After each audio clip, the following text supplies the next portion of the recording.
everyone, welcome back to Too Cool for Middle School. My name is Megan and I have been a middle school teacher for about 11 or 12 years now. And one of the major changes that I've seen throughout my career as a teacher is like the prevalence of teacher conferences and the way that they have become pretty powerful in the way that they shape what actual teachers are doing in their classroom on a day-to-day basis. There have been some really positive impacts of these teacher conferences, and then I think there have been some not so great consequences of these conferences. And there's also a bunch of different types of conferences. Some are really good to attend. Some are really good if you are, trying to become a presenter. You want to do that more often and you want to speak at more conferences. So I thought today we would break that down a little bit, talk about the different types of conferences, which ones are worth trying to present at, which ones, in my opinion, you should skip. And of course, I would love to hear what your thoughts are in the comments down below. If there are conferences that you've attended that you think are really worth going to and worth checking out, leave that information in the comments below for us. And if there are others that you've attended that you think people should just save their money on, save their travel expenses on, and not attend, also let us know that in the comments below. Now, before we get into everybody else's conferences, I have a really exciting announcement, and I'm going to be putting on a conference this summer. I'm very excited about it. I think that it fills a couple of holes in the teacher conference, history conference realm. I wish so much that we could do it in person.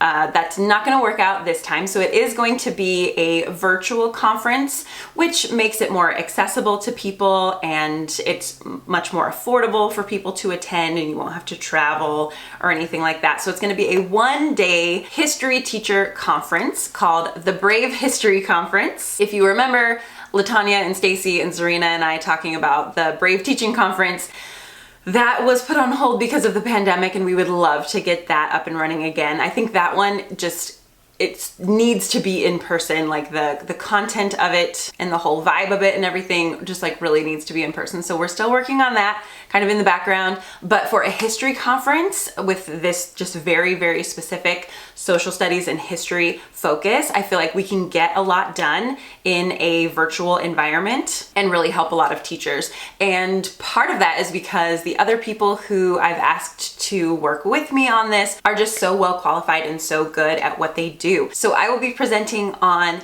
engaging middle school students in history without the gimmicks. Engagement without the gimmicks. We can do history well when we know our content and we know our students and we understand what it means to teach in a culturally relevant way. And so I've got lots and lots of ideas for you, a lot of things that I'm going to share with you about how to teach middle school appropriately and thoughtfully and with excellent content and excellent sources and still be engaging without dancing on a table or doing any kind of weird simulations.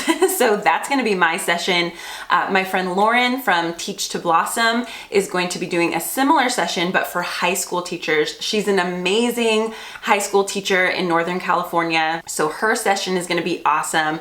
My other friend Tiffany from History with Tiffany recently completed her PhD. She just submitted her dissertation. So she's a historian, she's a teacher, she's taught high school, she recently taught middle school in Guatemala. She has lived in many different places around the world, and her history content knowledge is excellent, her pedagogy is excellent. And then we have a final presenter. His name is Alejandro Johnson, and he teaches in Texas. And he recently sort of developed on his own, basically, a Mexican American Studies course with his students. And so he's going to share his story and talk about how you can incorporate Mexican American Studies into your content as well. So this is going to be a one-day Saturday conference on June 17th. We wanted to make sure that everyone who wants to attend is already out of school so that they can kind of like think and have a clear head and not be too stressed. But then also we didn't want to go too far into the summer when you're just supposed to be relaxing and not thinking about school. So we're trying to have this conference right at the end of the school year when people can reflect back on what they did this year and kind of come up with some new ideas. And then our plan is to have another conference in August, at the beginning of August, to look ahead to next school year and we'll help you plan with that. So all of the information and links and everything will be on my blog. I'm gonna link that down below. And then quick side note, I'm also going to be opening up one-on-one lesson planning consultation sessions. I'll be doing those over the summer, and you can sign up for a slot with me. Bring whatever questions you have, whatever content you have. If there's a particular unit that you want to switch up a little bit next year, maybe something you struggled with this year and you just want some new ideas and some content and some sources and some strategies, I would love to talk through that with you. So I wanted to make sure that that information was available to you. This is a pretty specific conference, like it's just about history, and it does have a pretty particular like vibe and focus. So it's not for everybody. It's not what everyone is going to want to attend, but I did feel like this was missing in that teacher conference world. So now let's talk about what everyone else is doing. So first let's talk about like local conferences that are put on by organizations. I'm in California, and there are a couple different local organizations, people like CUE, that's Computer Using Educators. So that one, has more of a technology focus. There is a statewide social studies conference, California Council for Social Studies, I think, CCSS. Oh, another thing that annoys me is when people use only their acronyms in their advertising materials and they don't list in small font underneath what the full title is. I think that's so irritating and unacceptable always. I know we have some California English organizations as well that put on conferences. We have a union called CTA, and CTA puts on really great conferences. My husband's a PE teacher, and he goes to one called CAFED, which is like California something PE educators. So I think these can be really, really helpful. They are specific to either like your content area or, computer using educators. They have that tech focus. They're just by default going to be a little bit closer to you. Like a lot of them kind of switch off every other year. They'll do like a Northern California session and a Southern California session. So for a lot of people, it's not going to be too hard to travel there. You're probably not going to have to fly if you do the one that's a little bit more local to you. I've done a few of these conferences. Like they'll have even smaller CUE conferences. So like CUE LA is just in Los Angeles. So they have some that are in the Inland Empire, and I can just drive there. Even if it's a 2-day thing, I can drive there and drive back, and I don't have to pay for a hotel or anything like that. Generally, the registration cost isn't too terrible. Like I know that these things cost a ton to put on. Like it's very hard to secure venues and make sure that you have everything you need and maybe provide food, and people are going to be paying their keynote speakers. They're going to bring in somebody who's like a little bit bigger name, and then they're probably not going to pay everyone who is a presenter. I understand that that's a hard balance. I think that if you are presenting even at any of these smaller conferences, that you should not be paying a registration fee, or you should get some kind of a discount. There needs to be some, at least attempt at respecting the presenters. Right now, I don't think we're quite there with most of those conferences, but as a presenter, maybe your school will be willing to pay for your registration or help you out with some of the extra costs or something like that. And I think these ones are worth trying to present at if you are trying to improve your skills as a presenter and as a speaker. It's a really different thing from me sitting here and making YouTube videos. I also need that practice of presenting in person. It's just a different experience. So there is a little bit of like benefit on both sides, right? Like their conference could not run without you, the presenters, but also you're benefiting by gaining that experience and like having that structure set up for you. I have to say, I don't know if I really talked about this before. I might have, but pretty much the very last thing that I did before we all went on lockdown in March of 2020 was present at CCSS, which is the social studies one for California.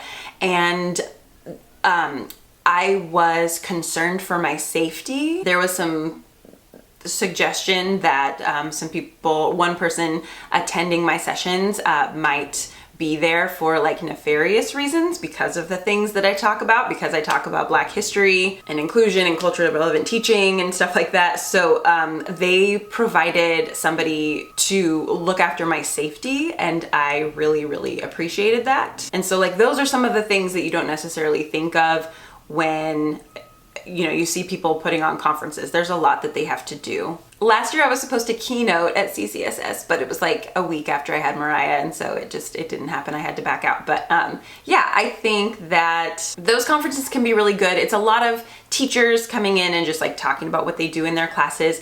It can be a little bit like dull compared to some of the conferences that we're going to talk about in a minute. And it can definitely be cliquish. I think that all of these conferences, just because it takes so much like volunteer work to put any of them on, you have people who are just really passionate about this topic or, this group of people. And so they work long hours together and spend years putting on these conferences together. And they always see each other at the same conferences, and they get pretty cliquish. For history conferences in general, for a long time, it's just been like a lot of white men doing all of the presenting, always seen as the experts. And I think that's changing a little bit, but there's still work to do on that end. And they are just nerdy, which I love. Like I love going to a history conference and just like nerding out with other history nerds.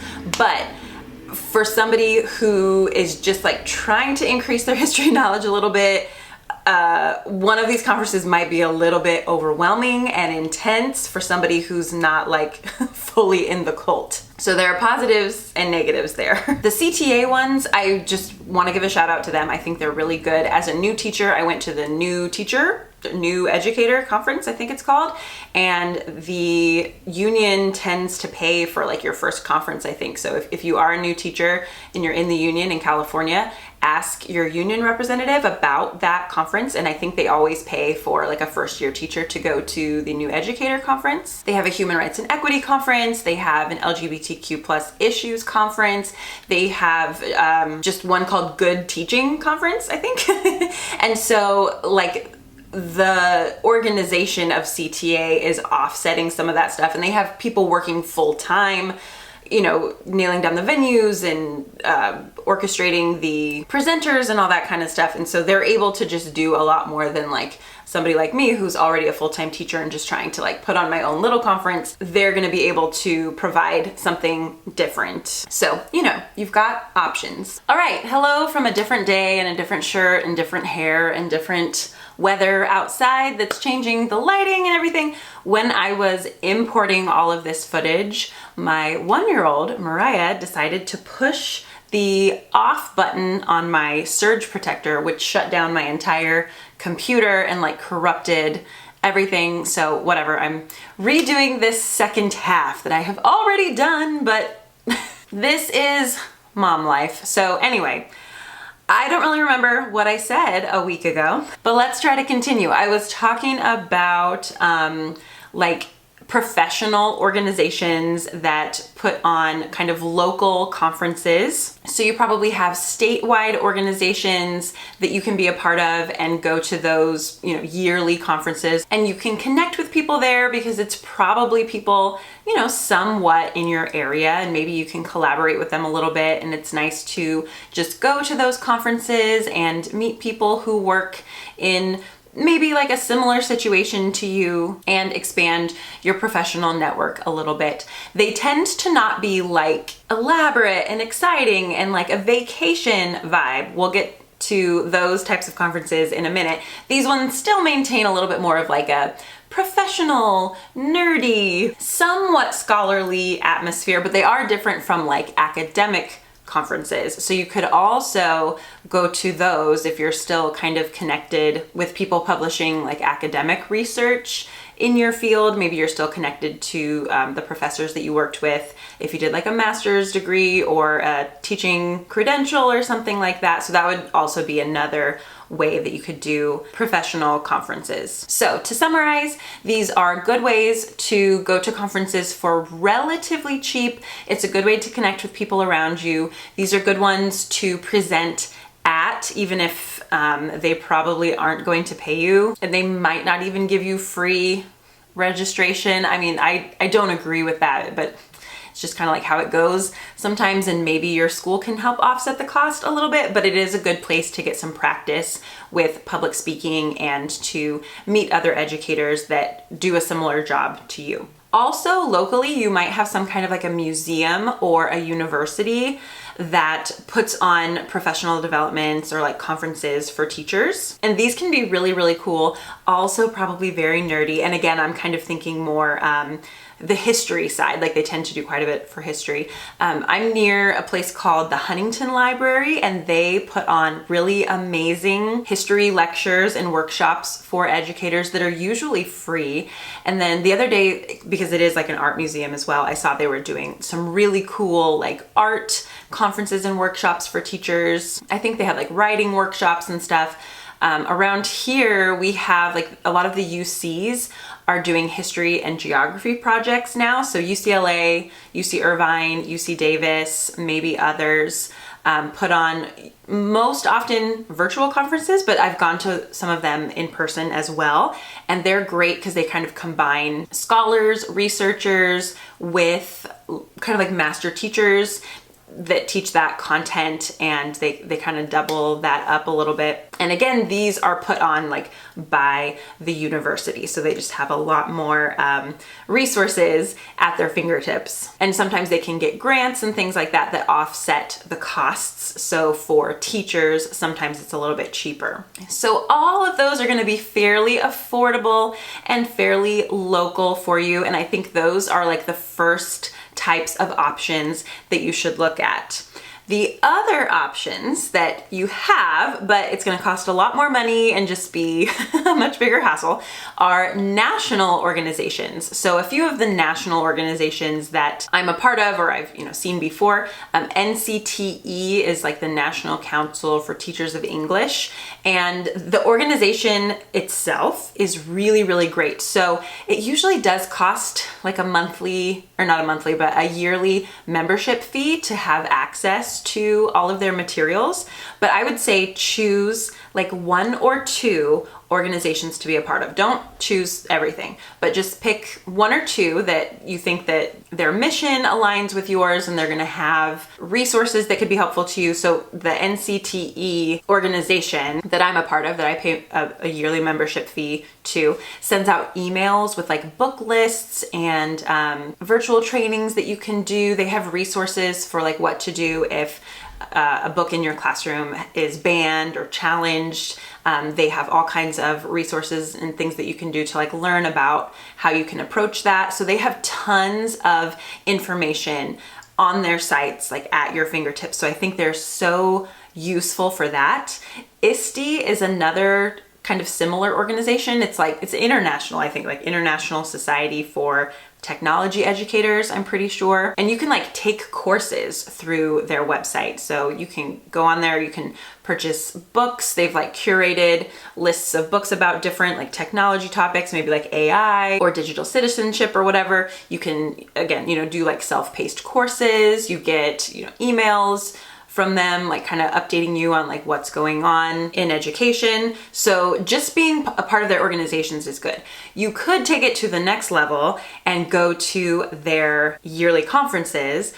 Those are really expensive and just likely not going to be near you because they can only be in one place, right? So the NCTE conference, it's in a different big city every year. They have awesome author presenters and then like professors of English or people who do research on like the science of teaching reading and writing, or like teaching teachers to teach that type of stuff. So those are the people that they tend to get as presenters. So then as a active teacher, those are really good sessions to go to. I've only been able to attend the year that they had a virtual conference, and the sessions were all really good. I presented and I absolutely regret it. It was like the worst presenter experience ever. They don't really care about teacher presenters. We are their audience. They don't really want us as their presenters. So I would definitely never waste your time bothering to present at NCTE if you're an English teacher, but it's a really good place to attend and just like, just fill yourself up, get some learning, be taught too.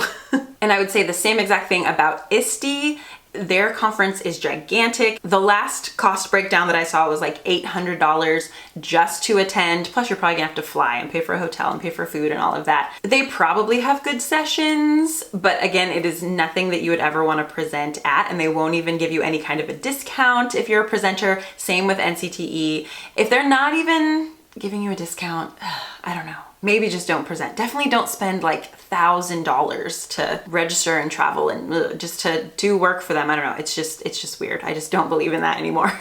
I actually did a keynote speech for ISTE and like opened the conference in like 2020 or 2021 whenever we were all still virtual. So that was fine. They gave me free registration for that. So again, they're a good organization and I like their online resources, but I have no desire to ever like attend it in person. It's so expensive. It's more for like selling educational technology to districts. It's not really so much for teachers, and I would definitely never bother presenting. So again, like all of these things kind of have their pros and cons. And I feel like some of those bigger name conferences like ISTE or NCTE, or there's history ones that are national conferences and stuff.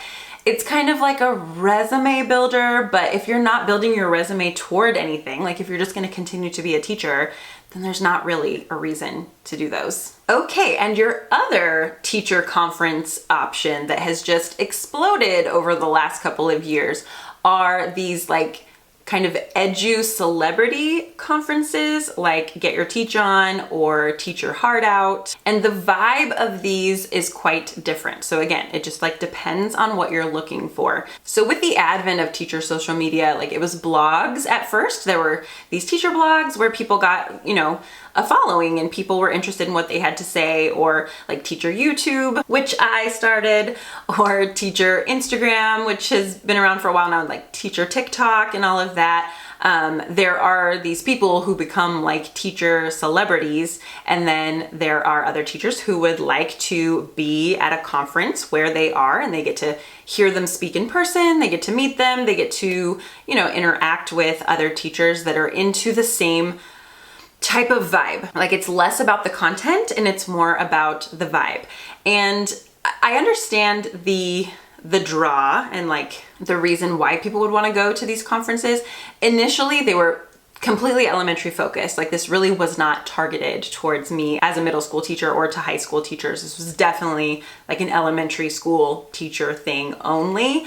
But you know, imagine that you teach at like a small school where maybe there's just one first grade class, one second grade class, one third grade class, and maybe you don't have very many coworkers, or even if you do, maybe they don't really like to collaborate all that much, and you would like to like learn some new ideas and learn some new strategies, and you would like it to be fun. Like you don't want to go to another dry research conference. Like if you're gonna spend some money and travel, you would like to meet up with some of your friends and see some of these people that you follow on social media, and you would like it to be a fun environment, and you would like to take some pictures that are not in the horrible lighting of like a hotel meeting room. You know, like you want this to be more of an enjoyable experience for you. So I think there was definitely like a demand there for that. Like these bloggers who first started these conferences like tapped into that need from teachers to like be served every once in a while. You know, like teachers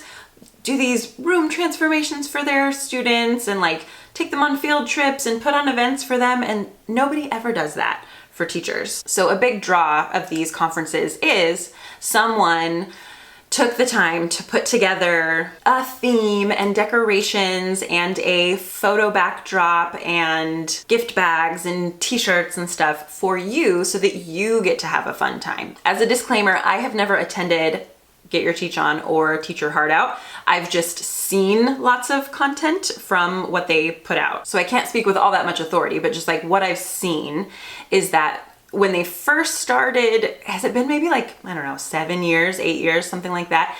It seems like the content was very weak. And I've heard from other people who have gone to these conferences, and at least from like how it translated through social media to people who didn't attend, it translated as dance on tables, sing songs, do room transformations, and have this one very, very specific personality and dress up in costumes. And that is what will make your students learn. That's the way that you will reach them.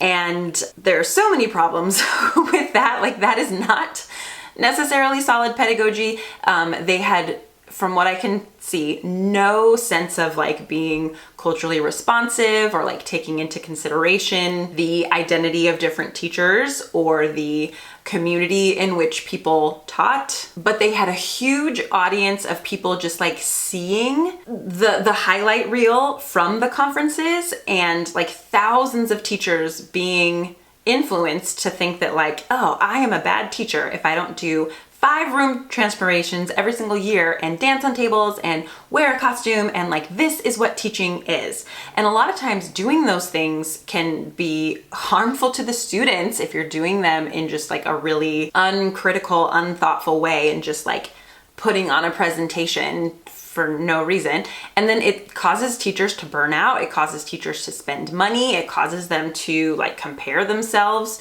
to other teachers. And I think like overall, the impact was not great. They, it seems, have like gathered better presenters, new presenters, a more diverse array of presenters who have more actual teaching experience and care more about like what research says, and are more aware of like the impact of what we do in our schools. So there are a lot of people who I respect that present at both of these conferences. And so I think they are like upping the level of content that occurs at these conferences. You know, if you want to go see Mario Lopez and Gavin DeGraw, or like go on a cruise or whatever, and you want it to be fun, this is what you do. You don't go to a CTA conference or a history conference. You go to the fun thing. But I don't know that the content has always been very good, or that the overall impact has been very good. And then they would bring in these speakers like Rachel Hollis and stuff that were just like, oh. I just questioned a lot about how everything is run. So Get Your Teach On did ask me to present at one point a couple of years ago, and I declined just because I am such an Enneagram 1 that I cannot align myself with anything that I don't like completely agree with. And they just do way too many things that I would be a nervous wreck if I were to present with them. Like, it's just, I personally couldn't do it. I have really good friends who I really respect that present with them. I don't understand how they do it, but I believe that they are making it a better organization. So that's their thing. That's their mission. Good for them. That's not my mission. That's not my calling. That's not what I do. That's why I'm starting my own conference. But again, I'm not disparaging anybody who wants to go or who presents, because I understand the draw. It's just not for me personally. Teach Your Heart Out asked me to do like social media on the cruise a couple years ago and just like post about the cruise, and then I would get to go on that for free, but I would still have to pay for my own like flight and hotel and everything. And I told them I would be a speaker, like I'm an educational speaker, I'll do that. I don't really want to do social media. And they said no. So that's fine. I'm not their type of person, I guess, either. So there's also just like, in order to present at those conferences, it's not just an application process or like having credentials. It's like you have to have a big social media following and a gimmick and like fit their brand. So those are very much brands rather than like professional organizations. The other one that I'm really glad came out of like social media is Keeping the Wonder. And I'm a little biased because I'm friends with all the women who founded it, but they were all very experienced, very creative, very effective high school English teachers. And they had this idea and they saw this need in high school teachers, like how can we keep that magic of reading and writing and stories alive in high school when, you know, sometimes kids start to check out and they don't get excited about story time where you come sit on the rug and everything. So they had all of these great strategies and activities and creative things that they kind of like individually had on their own blogs. And they're like, let's bring this together in a cool location and, you know, serve high school teachers who want to come together and learn from each other and learn from us. And I think their stuff is great. And they have a book that you can read if you can't attend their conference. But yeah, I think theirs is really, really cool. I also see this need in secondary history classes. And so that's what the Brave History Conference is for. Of course, we want history to be engaging. And I feel like that is my expertise. Like, I am a very, very good history teacher, and I am a very good historian, and I have found ways to make history engaging for these bigger kids, but do it in a way that isn't gimmicky and does take the cultural context into consideration and is deeply rooted in research and solid pedagogy and in an understanding of the community where I am and in the understanding of my own identity. And so I love talking about those things. I wouldn't fit in very well at a conference where I have to like do a choreographed dance and dress up in a costume or anything, but I love talking about just doing brave history and knowing your content so well and knowing your students and having this passion for teaching history and making it come alive in a way that is not necessarily a skit or a simulation. I don't know, maybe that stuff is not all bad, but there are ways to just do this in a deeper and more historically grounded way. So come to our conference if you are a teacher that loves history and wants to talk to other teachers who feel the same way. I mean, we're definitely building a brand as well, right? So I'm not going to knock anybody else for like having a really specific like vibe and brand and mission about them, because ours is very specific as well. So this is ours. And it's also fun to go to other people's conferences and learn from them. So my last piece of advice would just be that if you are online at all, if you're on like teacher Twitter, teacher Instagram, TikTok maybe, I don't know that they do tons of conference stuff besides like get your teach on or teach your heart out, but you'll see people going to all these conferences and presenting and everything. You don't have to do all of them. Like as just one human person, you don't have to go to everything. Like maybe one conference a year. That's kind of a lot. Like it's kind of a big deal to attend one conference. This year I went to a literacy conference in Tennessee. They paid me a stipend to come to offset my costs, and I loved them. I thought that they were amazing. And it's very hard to be a teacher in Tennessee right now. I don't know that I would that I would make it. There are a lot of book bans and other really scary things happening. And so for me, the opportunity to go serve the teachers of Tennessee and to have my costs offset and to get to talk about biography, that's what I presented on there.